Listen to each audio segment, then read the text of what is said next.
floating plants. Sometimes we love them, sometimes we hate them, but mostly we just need them. Floating plants are a fantastic addition to any aquarium, providing many benefits to our ecosystems. Today we will talk about their advantages, disadvantages, and we'll try to list top 5 floating plants for your tank. Let's begin! To understand why floating plants are so popular and why I said that we very often just need them, let's talk about their benefits. Number 1. Natural filtration.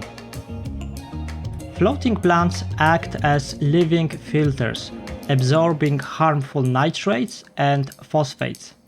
This is of course true for all living plants in your tank, but floating ones are especially good at this. This is because they are using nutrients directly from the water column and not your substrate. And on top of this, they are known to be very fast growing.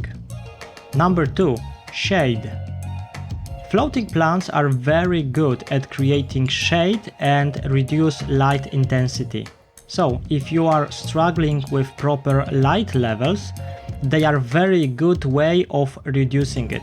Not everyone has a light with adjustable light levels, so floating plants can really help with that.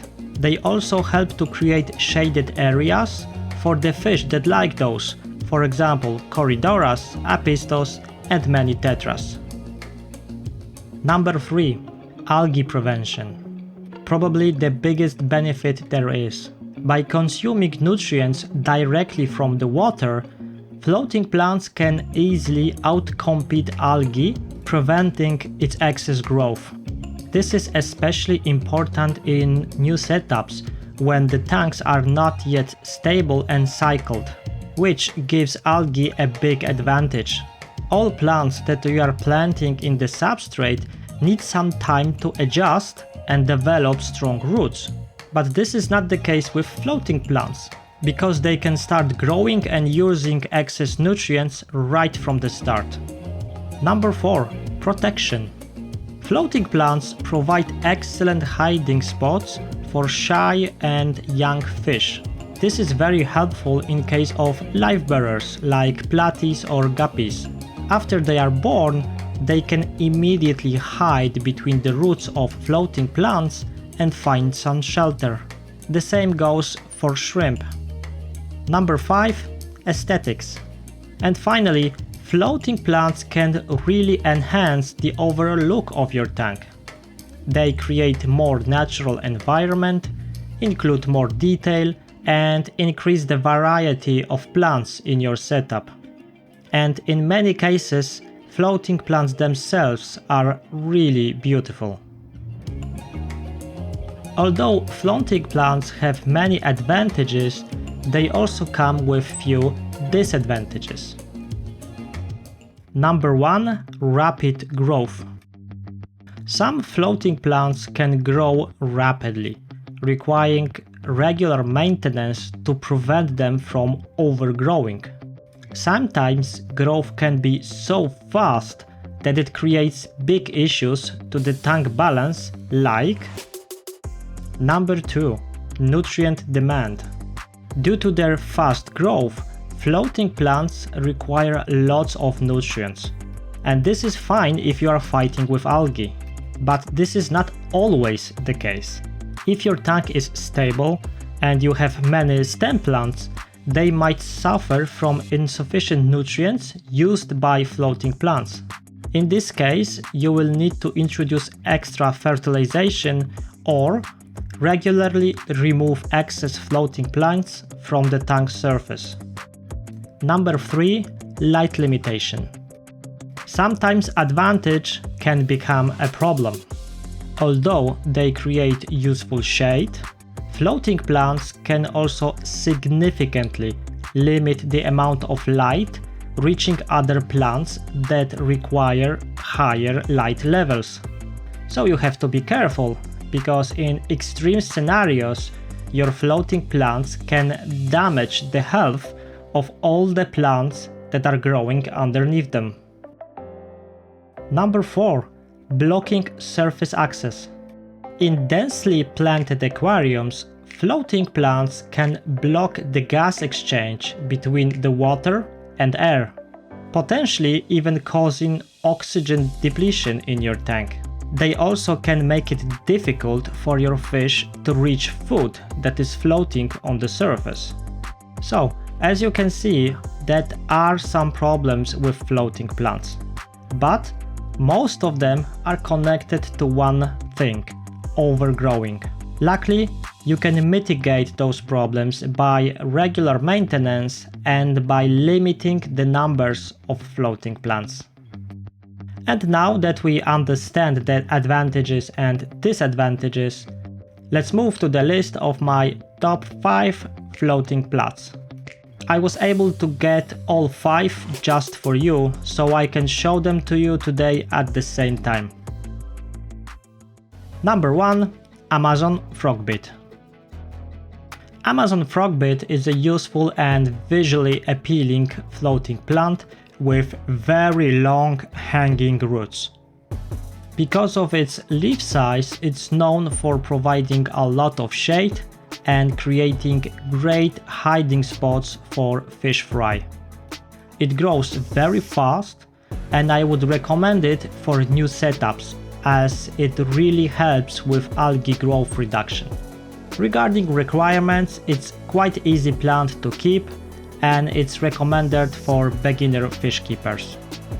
Just keep it directly under the light and make sure it has enough nutrients, and it will grow big and healthy. Number 2. Salvinia.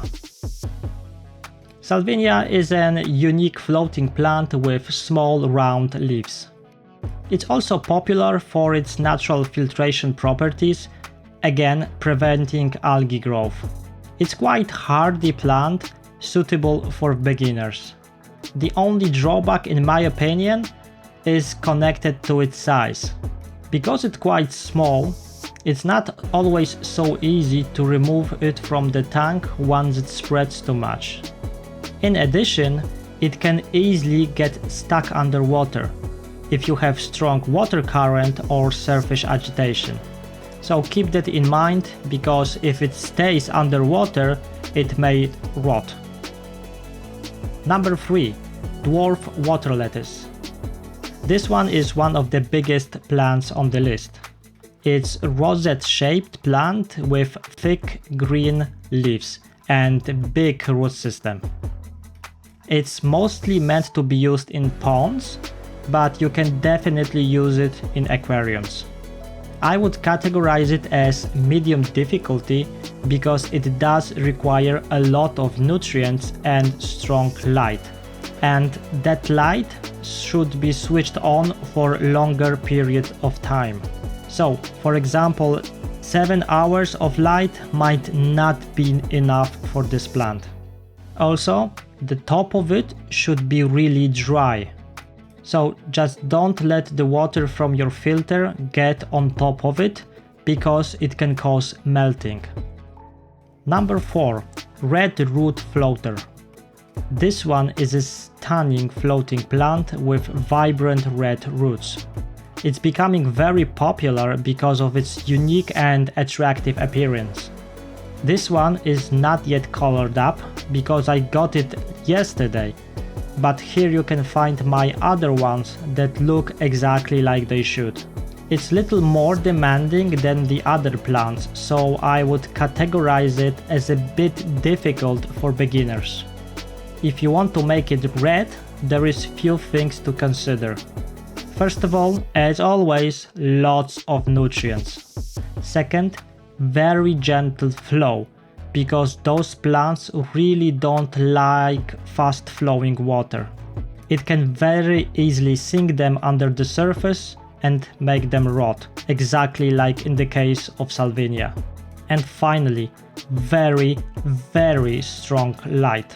I mean stronger than other floating plants.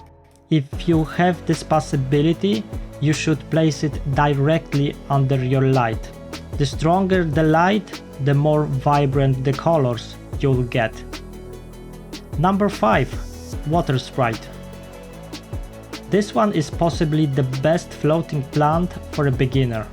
It has smaller demands regarding lighting and can be used in two ways.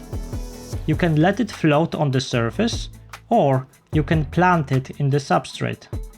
The ones you can see here are very small and young, because I also got them yesterday, but they will grow much bigger very fast. For this reason, it's one of the best plants to be used in new setups, to help with prevention of algae problems. It's also a popular choice for breeding tanks, as its big roots and fine leaves provide a lot of hiding places and protect the fry. And finally, regarding the list, no, you will not find duckweed on my list. I consider this plant to be very problematic in many setups, and I wouldn't recommend it for a beginner. I use it only when I have a specific reason for it, but this is the topic for another day. In general, floating plants are very easy to keep and grow. They bring a lot of beauty and value into almost every fish tank. If you're a beginner, I would even consider them a must, as they really help to keep the algae in check. Just keep up with the maintenance, don't let them overgrow, and your tank will be thriving.